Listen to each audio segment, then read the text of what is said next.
தம்பி வணக்கம். வணக்கம். நீங்க எங்கிருந்து வரீங்க? உங்களை ஒரு சின்ன அறிமுகப்படுத்திக்கிங்க. நான் கருமந்தரை, எங்க சேலம் டிஸ்ட்ரிக்ட் வாழப்பாடி பக்கத்துல கொஞ்சம் சத்தமா பேசுங்க. கருமந்தரை வாழப்பாடி டிஸ்ட்ரிக்ட் பக்கத்துல. வாழப்பாடி டிஸ்ட்ரிக்ட் கருமந்துறை. வாழப்பாடி பக்கத்துல சேலம் டிஸ்ட்ரிக்ட்ல வரேன்.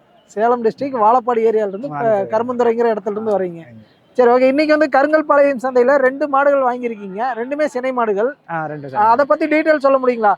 நான் இது வந்து சிந்து கிராஸ், ஜெர்சி சிந்து கிராஸ், சேம் ஜெர்சி சிந்து கிராஸ் தான். சிந்து போடுறோம். ஆமா, 2 நிறமா சினை. நிறமா சினை. இது வந்து இன்னும் கொஞ்ச நேரத்துல கண்ணு ஈனிருன்னு நினைக்கிறேன். ஆமா, ஈனிரும். இது தள்ளிருச்சு. சரி, ஓகே. இது வந்து ஈத்தல எத்தனை இறங்கி இருக்குங்க? இதெல்லாம் 2 ஃபர்ஸ்ட் ஈத்து முடிஞ்சிருச்சு. 2 சொல்லியிருக்காங்க. சரி, இது வந்து பால் அளவு அப்ராக்சிமேட்டா எத்தனை வரும்னு? அப்ராக்சிமேட்டா 15 சொல்லியிருக்காங்க. நாம ஒரு 10க்கு மேல எதிர்பார்க்கலாம். கன்ஃபார்மா 10க்கு மேல எதிர்பார்க்கலாம். கன்ஃபார்ம், அதுவும் டவுட் இல்ல. சரி, ஓகே. இப்போ உங்க ஏரியா கிளைமேட் கடல் பாக்குற மாதிரி எடுத்திருக்கீங்களா? நம்ம ஏரியா கிளைமேட் அடாப்ட் ஆகிற மாதிரி தான் எடுத்திருக்கேன். அடாப்ட் ஆகிற மாதிரி தான் எடுத்திருக்கீங்க. நம்ம ஏரியாக்கு எல்லா மாடுமே அடாப்ட் ஆகும், ஒன்றும் பிரச்சனை இல்லை. உங்க ஏரியா எப்படினால ஹீட்டான ஏரியாவா? இல்ல, நம்ம ஏரியா வந்து ஒரு 30 டிகிரி தான் செல்சியஸ், அதிகபட்சமா 40 நார்மல் டிகிரி. எப்பயுமே ஒரு 20க்குள்ள இருக்கும், கன்ஃபார்மா இருக்கும். சரி, சரிங்க. நமக்கு கிளைமேட் கூலிங் தான், ஒன்றும் பிரச்சனை இல்லை. கூலிங் தான், ஒன்றும் பிரச்சனை. சரி, ஓகே. நீங்க எதிர்பார்த்த பட்ஜெட்ல வந்து முடிச்சு கொடுத்துருக்காரா? ரொம்ப சந்தோஷமா இருக்கு, ஒன்றும் பிரச்சனை இல்லை. ரொம்ப சந்தோஷமா இருக்கு. எத்தனை மாடுகள் பார்த்ததுக்கு அப்புறம் இந்த மாடு வாங்கி? நான் ஒண்ணுதான் வாங்கலாம்னு வந்தேன். பட் 2 எடுத்துட்டேன். இப்போ 2 எடுத்தாச்சு. சரி, ஓகே. நீங்க பார்த்த பட்ஜெட்லயே முடிச்சு கொடுத்துருக்காரு. இதெல்லாம் பால் அளவு எத்தனை கொடுக்குங்க அப்ராக்சிமேட்டா? அப்ராக்சிமேட்ல இப்போ 2ம் சேர்த்து ஒரு நாளைக்கு 25 ஊத்தலாம். 2 பேரும் சேர்ந்து? 2ம் சேர்ந்து குறையாம. நார்மல் நம்ம காட்டு மேய்ச்சலுக்கு நல்லா தீனி போட்டா ஒரு 30 பக்கமா ஊத்தலாம். 2ம் சேர்ந்து. நம்ம கிட்ட ஆல்ரெடி மாடு இருக்கு. சரி, நம்ம ஜெர்சி இருக்கு. சரி, நம்ம மாடு கண்டு போட்டதுனால ஒரு அளவு தான் பால் கறக்குது. அது கண்டின்னு தான் கொஞ்சம் நம்ம என்ன சொல்றது, ஒரு 20 லிட்டர் கிட்டத்தட்ட 20 லிட்டர் கறக்கும் அப்படின்னு சொல்லி எதிர்பார்த்து வந்தது. பட் சாட்டிஸ்ஃபைடு இல்லை. சரி, இந்த மாடை பார்த்தோம்னா சரி, ரேட்டும் ஃபஸ்ட்டாக இருக்கும், ஃபேட்டு, மற்றபடி ஒரு கிளைமேட்டுக்கு அடாப்ட் ஆகும்.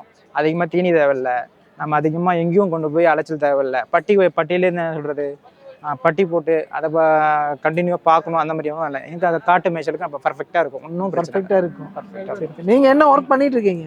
ஆர்மியில் ஒர்க் பண்ணிட்டு இருக்கேன். ஆர்மியில் ஒர்க் பண்றீங்க? ராணுவ வீரர் தான். கொஞ்சம் என்ன சொல்றது, நம்ம ஆல்ரெடி நம்ம கிட்ட மாடு இருக்கு. கம்மியான மாடு 10 லிட்டர் தான் கறக்குது, ஒரு 7, 8, 9 இப்படி தான் கறக்கும். பட் ஃபேட்னஸ் பர்ஃபெக்டா இருக்கும். ஒரு 10க்கு 15க்குள்ள இருந்தா, ஒரு காட்டு மேய்ச்சல் அளவுல 15க்குள்ள இருந்தா பெட்டரா இருக்கும்னு சொல்லிட்டு அங்க வந்தது. மணி அண்ணன் நம்ம 1 இயரா ஃபாலோ பண்ணிட்டு இருக்கோம்.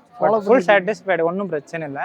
சரி, கொஞ்சம் அலைச்சல் இருந்துச்சு, பட் நல்லா மாடு எடுத்து கொடுத்துட்டாரு. சரி, இதுக்கு முன்னாடி வந்து இவர்கிட்ட மாடு வாங்கியிருக்கீங்களா? இல்ல, இதுதான் ஃபர்ஸ்ட் டைம். நான் நேத்து தான் கால் பண்ணதே. எத்தனை தடவை கான்டாக்ட் பண்ணிருப்பீங்க? அப்போ ஒன் டைம் தான் கான்டாக்ட் பண்ணது. வர்றதுக்கு ஒரு நாளைக்கு முன்னாடி கான்டாக்ட் பண்ணேன். பட் காலையில வந்து நல்லா ஃபுல்லா ரெஸ்பான்ஸ் பண்ணாரு அந்த பரப்பு. நாம என்ன அவர் காமிக்க தான், என்ன சொல்றது, மாட்டை தான் காமிப்பாரு. நாம தான் தேடி பிடிச்சி ஃபிட்டா எடுத்துட்டு போறோம். நம்ம எடுத்துட்டு போயிட்டு அங்க போய் என்ன சொல்றது, பால் கறக்கல, அதை நம்ம பர்ஃபெக்டா பார்க்கணும். மாட்டு கவனிக்கணும், அப்பதான் நமக்கு கிடைக்கும். அது கொண்டு போய் வச்சு நம்ம தெளிவா பார்த்தோம்னா, அது தெளிவா பார்த்து அது தேவையான தீனியை கொடுத்தா ஓகே. அச்சேப் வாங்கிட்டு போறாங்க, ஜெர்சி வாங்கிட்டு போறாங்க, சிந்து வாங்கிட்டு போறாங்க, அப்புறம் இறமையெல்லாம் வாங்கிட்டு போறாங்க. அதுக்கு தேவையான என்னவோ ஃபர்ஸ்ட் தெரிஞ்சுக்கிட்டு வாங்கிட்டு போறது பெட்டரா இருக்கும். சரி, ஓகே. இப்போ என்ன லீவ்ல வந்திருக்கீங்களா? லீவ்ல இருக்கேன். சரி, ஓகே. நீங்க ஊருக்கு போனதுக்கு அப்புறம், மிலிட்டரிக்கு போனதுக்கு அப்புறம் யார் பாத்துப்பாங்க? ஆமா, அப்பா இருக்காங்க, அம்மா இருக்காங்க, வீட்டுல வைஃப் இருக்காங்க. சரி, அவங்க பாத்துப்பாங்க. எத்தனை மாடுகள் வச்சிருக்கீங்க? ஆல்ரெடி நம்ம கிட்ட ஒரு 7, 8 மாடு இருக்கு. 4 மாடு, ஒரு 3 மாடு பால் கறந்துட்டு இருக்கு. எல்லாம் ஒரு 10 லிட்டருக்குள்ள தான் கறக்குது. ஒன்றும் பிரச்சனை இல்லை, போதும் ஃபேட்னஸ். பட் அதில் கொஞ்சம் செனை பிடிக்காத இருக்கிறதுனால மாடு மாற்றலாம் அப்படின்னு சொல்லிட்டு, அதுக்காக தான் 1 தான் பிடிக்கும் வந்தேன். பட் 2 பிடிச்சிட்டேன். 2 பிடிச்சி போச்சு, அதனால 2 பிடிச்சாச்சு. பிரச்சனை இல்லை. சரி, ஓகே. மாடுகள் என்ன இப்போ இவரை சஜன் பண்ணிடலாங்களா? நீங்கள் கண்டிப்பாக நம்ம தமிழ்நாட்டு பொறுத்தவரையும் நீங்கள் கருங்காலமலையும் கண்டிப்பாக வரலாம். ஒன்று ஃபுல் சாட்டிஸ்ஃபைட். பட் என்ன சொல்கிறது, ஏர்லி மார்னிங் மாடி தேடி எடுக்கிறது ரொம்ப பெட்டராக இருக்கும். ஏர்லி மார்னிங் மாடி தேடி எடுக்கிறது ரொம்ப பெட்டராக இருக்கும். ஏன்னா அதுக்குள்ளே ஒரு 6 மணிக்குள்ளே எல்லாம் சேல் ஆயிடுது, சேல் அவுட் ஆயிடுது. முடிஞ்ச வரைக்கும் தேடி எடுக்கிறவங்களுக்கு இன்னும் ரொம்ப பெட்டராக இருக்கும். ஒன்றும் பெஸ்ட் எனக்கு தெரிஞ்ச வழி. நான் ஒரு 2 மணி நேரத்தில் பார்த்து தெரிஞ்சுக்கிட்டது அதுதான். சரி, வேற நீங்கள் இதுக்கப்புறம் தேங்க்யூ. சரி, ஓகேம்மா, ரொம்ப நன்றி.